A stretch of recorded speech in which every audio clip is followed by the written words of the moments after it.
എവിടെ പോവാ? കടയിൽ വരെ കുങ്കുമം മേടിക്കാന്. ഇന്നാളല്ലായിരുന്നോ ഒരു ടിന്ന് മേടിച്ചത്? ഓ ഒന്നും പറയണ്ട ചേച്ചി, അത് കൊള്ളത്തില്ല. അത് ഇട്ടപ്പോൾ ഭയങ്കര ചൊറിച്ചിലും അസ്വസ്ഥതയൊക്കെയാ. ആ ശരിയാ, അല്ലെങ്കിലും ഇപ്പൊ കടയിൽ കിട്ടുന്ന എല്ലാം കെമിക്കൽ. അതിനകത്ത് എന്തൊക്കെയാ ചേർക്കുന്നതെന്ന് ആർക്കറിയാം. ഞങ്ങളുടെ അമ്മയൊക്കെ ആണെങ്കിൽ വീട്ടിൽ തന്നെ ഉണ്ടാക്കിയായിരുന്നു ഉപയോഗിക്കുന്നത്. ആഹാ, വീട്ടിൽ കുങ്കുമം ഉണ്ടാക്കാൻ പറ്റുമോ? അതെങ്ങനാ? ഇവിടെ നല്ല നാടൻ മഞ്ഞപ്പൊടി ഇരിപ്പുണ്ടോ നമ്മുടെ വീട്ടിലുണ്ടാക്കിയത്? ആ ഇരിപ്പുണ്ട്. ഉണ്ടോ? ആ തൈരുണ്ടോ? ആ അതുകൊണ്ട്. എന്നാ ഇപ്പൊ തന്നെ ഉണ്ടാക്കാൻ വാ. ചേച്ചിക്ക് ഇതൊക്കെ അങ്ങനെ അറിയാം?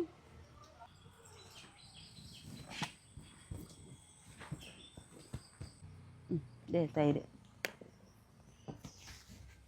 ആദ്യം നമുക്ക് മഞ്ഞപ്പൊടി ഇടേ. അത്ര മതി. ഇത് മഞ്ഞ കളറല്ലേ ചേച്ചി? ഇതെങ്ങനെ ചുവപ്പാവോ ഇത്? ഇപ്പോൾ നോക്കിക്കോ. നമുക്കൊരു 3 സ്പൂണ് തൈര് ഒഴിക്കേ. എന്ന് വെച്ചാൽ പൊടിയുടെ ഒരു 1/4 ഭാഗത്തോളം തൈര്.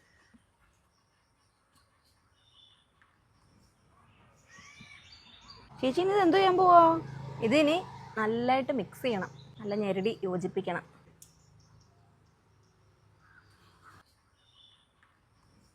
ഇതാ ഇതുപോലെ നന്നായിട്ട് ഞെരടി, കട്ടയില്ലാതെ നല്ല പൊടി പൊടിയായിട്ട് നല്ല വൃത്തിക്ക് ഞെരടി എടുക്കണം.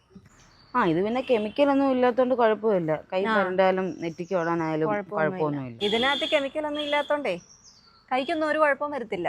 എന്നാ കുറച്ച് നേരം ഒന്നും ഞെരടേ. ഒരു സാധനം കൂടെ വേണം, ഞാൻ എടുത്തിട്ട് വരാം.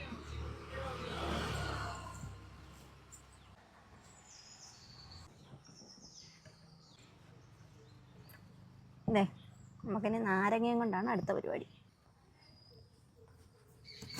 നാരങ്ങയാണ് മെയിൻ. ഇതിൻ്റെ അരി കളഞ്ഞിട്ട് ഇതിൻ്റെ നീര് മാത്രം പിഴിഞ്ഞൊഴിക്കണം. തിരുമിക്കോ നിർത്തണ്ട.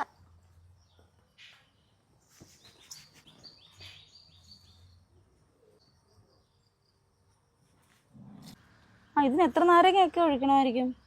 ഇത്രയും മഞ്ഞപ്പൊടിക്കൊരു 2 നാരങ്ങയുടെ മൊത്തം ജ്യൂസ് ഒഴിക്കേണ്ടി വരും. കെമിക്കലില്ലാത്ത ഒരു ദോഷമില്ലാത്ത സാധനമില്ലേ, അപ്പോൾ കുറച്ച് കഷ്ടപ്പെടണം.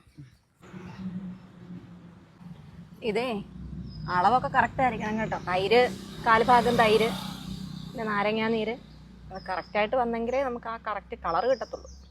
ഇനി ഇതേ കുറച്ച് നേരം വെയിലത്ത് വെക്കാം, നല്ലതായിട്ട് വെയിൽ കൊണ്ട് ഉണങ്ങണം. ഇതേ വെയിലത്ത് വെച്ച് നല്ല ഞെരടി ഉണക്കി എടുത്തോണ്ട് വന്നതാണേ. നോക്കി ഇപ്പം എൻ്റെ കളർ കണ്ടോ? ആ നല്ല വെയിലൊക്കെ കൊണ്ടു കഴിഞ്ഞപ്പോഴത്തേക്ക് കറക്റ്റ് കളറായി. കളർ എന്താ ഇതൊന്ന് തൊട്ട് നോക്കി. ആ ഇത് കൊള്ളാം കേട്ടോ.